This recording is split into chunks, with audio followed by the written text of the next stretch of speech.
Hello and welcome to 5-Minute Mediumship, and in this video we're going to look again at platform etiquette and specifically how we use our language. So we are in a little bit of a changed world at the moment because for most of us there are no longer platform demonstrations taking part in public. However, it is still really worth looking at the element of language, because for those people that are starting to work online or perhaps holding services or demonstrations online via Zoom or other mobile internet platforms, you can't actually see as clearly the person that you're working with. You don't have that person-to-person connection with their energy. So therefore the use of language actually becomes much more important, or at least just as important as it is when you're working in a demonstration or service. So there are two key elements that I want you to think about in terms of language. And the first is, as I touched on in the first video, sometimes our use of language when we are describing emotions or states of being for the contact can actually prevent somebody owning the contact, because perhaps, they've had a difficult time and they don't want everyone to know that the person that you're working with is for them, particularly if they had issues with addiction, if they had alcohol issues, if they were difficult, they had a bad temper, or even if they were really depressed or had been going through a grieving process or something that is really quite personal. So your use of language is really important when you're working with a contact. Your use of language in terms of the person that you're speaking to in the audience is also really important. Often when we have a contact and they're bringing through the element of need for the person, the loved one that they want to speak to, they may be relating something that's deeply personal.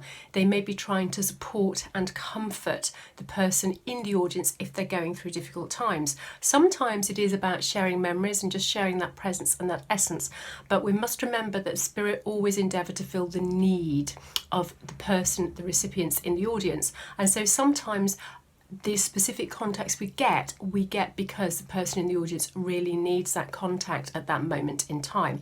So we do need to be aware of the language we use and of how we are talking to the recipient in terms of trying to relay what the contact is bringing forward.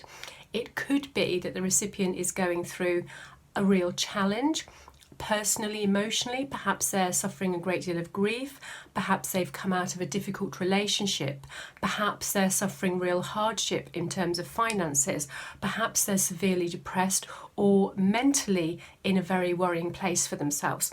All those things are very, very relevant, and the contact will be wanting to support the recipient in the audience, but we do have a duty of care to the recipient, and so we do need to be mindful of the language that we use, so that if it is something that is really incredibly personal to the recipient, we're not making everybody in the demonstration aware of that, particularly people that they don't know or they wouldn't want to know personal details about them. Sometimes what you'll find is the contact actually brings the information to you in such a way that you don't really know all of the details about it, and therefore you're able to relay it in a very straightforward way. The recipient will know what they're talking about, but other times they'll give it to you as a medium quite directly, and you just need to be aware of how you are relaying that information so that you are giving due care and due consideration to the recipient that you're speaking to. So that's the first aspect of language in terms of personal circumstances, difficult emotional situations and experiences that either the contact or the recipient are having. Now, the other aspect of language that you need to be aware of is simply how we say something. So what is absolutely crystal clear to us may not be understood in the same way by the recipient. And the contact may be relaying something that's current, that's going on around them now. They may be relaying something about themselves in the spirit world or memories that they want to share with the contact. And they may say something in a very literal way. What we have to remember is that spirit are working with us, they're blending with us. We are the conduit, the medium through which they are relaying the information. So they need to relay the information as directly as possible, but they also need to work with us. And sometimes they will say something in a way that we understand it and we are able to deliver it. But if we deliver it as directly as we get it, the recipient might not quite understand it. excuse me, and it doesn't mean that the information is not correct. It simply means that the way that we're expressing it is not quite how the recipient understands it to be.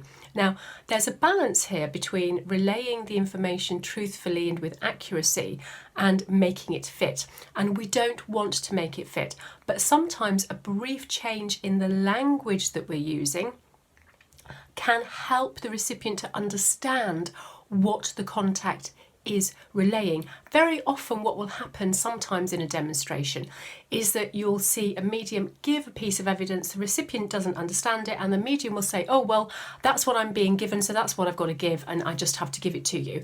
And I actually don't believe that that's correct.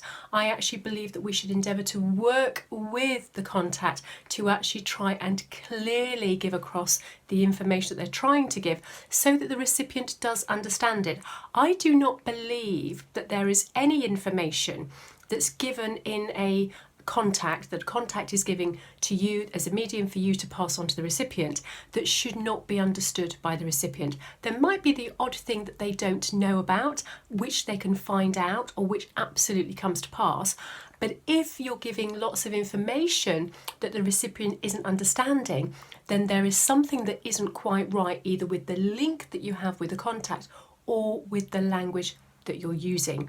So sometimes trying to say the same thing but in a slightly different way, using a different set of words, can actually make the difference between the recipient fully understanding what's being given and not understanding it at all.